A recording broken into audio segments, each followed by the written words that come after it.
This thing has helped my anxiety more than anything else, and it only takes about 60 seconds a day. My name is Deborah Cobb, and I'm an integrative health practitioner as well as a massage therapist and craniosacral therapist. And I have been teaching others and learning myself how to regulate my nervous system for a very long time.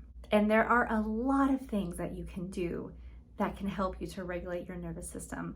But one of the things that has actually been the most impactful in my life is cold showers. Now, before you think to yourself, no, there's no way that I would ever do that, let me tell you my story a little bit. I hate being cold, hate being cold, and I am someone that has always been cold. I'm always complaining about being too cold. I'm always bundling up. So the idea of taking a cold shower did not sound like something I wanted to do even a little bit. But then I started to learn about the benefits. There are so many more benefits to it besides what it can do for your nervous system. It can help with circulation. It can help with lymph flow. It can help with so many different processes in the body. Your dopamine balances out. There's just a lot of benefits that it can have. But when I learned that it's something that can help you to regulate your nervous system, I decided it was willing to give it a shot. So in the last video that I did, I talked about hormetic stressors. And this is something that is definitely a hormetic stress. And that's just something that is actually a stress that's beneficial to your body because of the way that your body responds to it. So you've probably heard of cold plunging. That's something that's very popular right now. But the problem that I found with cold plunging is that for a lot of people with anxiety, it's almost too much for the nervous system. It's too much of a shock. Whereas with a cold shower, you can ease your way into it just a little bit. So when the nervous system is on high alert all the time, it ends up putting you into that fight or flight mode over things that are actually kind of small. The way that you regulate your nervous system is by showing your nervous system that actually uncomfortable is okay. It's okay to be a little bit uncomfortable. It's not dangerous.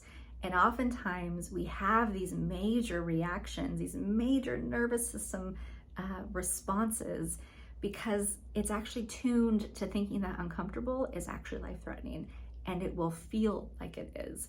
Going up and talking to a stranger or speaking in front of a crowd or whatever it is for you that just feels like brings on that adrenaline rush, it doesn't need to be that way. Your nervous system doesn't need to be tuned that way. So utilizing something like cold therapy is a great way to teach your nervous system that uncomfortable is okay.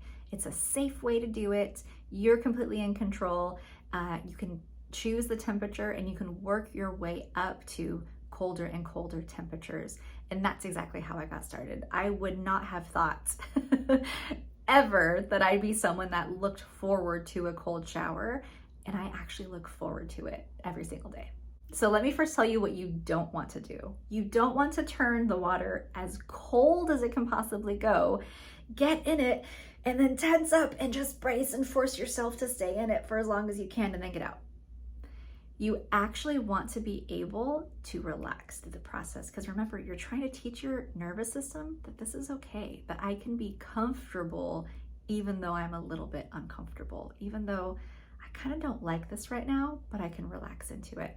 So maybe starting out, you have it barely lukewarm.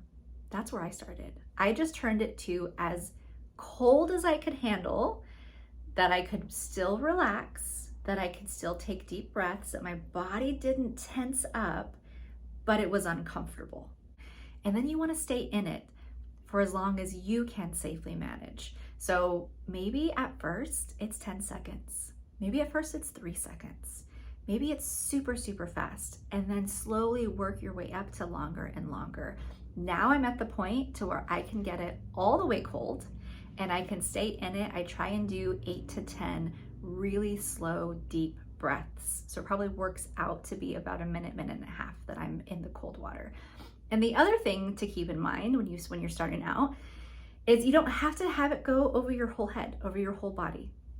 I like to have it hit just my low back. I turn my back to the water, I have it hit my low back so that all it's doing is hitting my low back and running down my legs. So I don't like having my head really cold.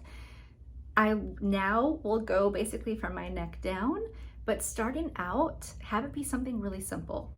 There is some research that shows that about 11 minutes of cold exposure every single week has tremendous benefits. So work up to that goal. However many showers you take through the week, how long would you need to spend doing cold as part of your shower to make that work, to work up to 11 minutes? That's a great goal to have. And then the last tip, I don't have my whole shower be this. I take my normal shower in warm water, and then at the very end, that is when I do my cold water. And it truly has made such a huge difference. For me personally, I notice I don't startle as much anymore. I used to startle at every little thing, would make me jump, would make me have this adrenaline rush. That stopped after I started doing cold showers. A very unexpected thing happened as well. I'm not cold all the time. It's actually helping my metabolism as well to better balance itself out. So I actually look forward to my cold showers now, which is actually really, really exciting. So just remember, start slow, get as much of your body in as you can, only go for as long as you can stay comfortably uncomfortable, and then continue pushing those limits. Once it gets to be too comfortable, then make it a little bit colder, make a little bit more of your body in the water, or stay in it a little bit longer, and you'll continue to see progressions. I highly recommend starting this practice in the summer if that's at all possible, because then it's a lot easier to continue it on into the winter. Another little tip I'll give you is we keep a little heater in our bathroom, so even through the winter, I'll make my bathroom, the temperature of the air, very warm, so that doing a cold shower isn't nearly as big of a deal. So I hope this was helpful. Let me know if you try this or if you need any other tips, and we will see you in the next video.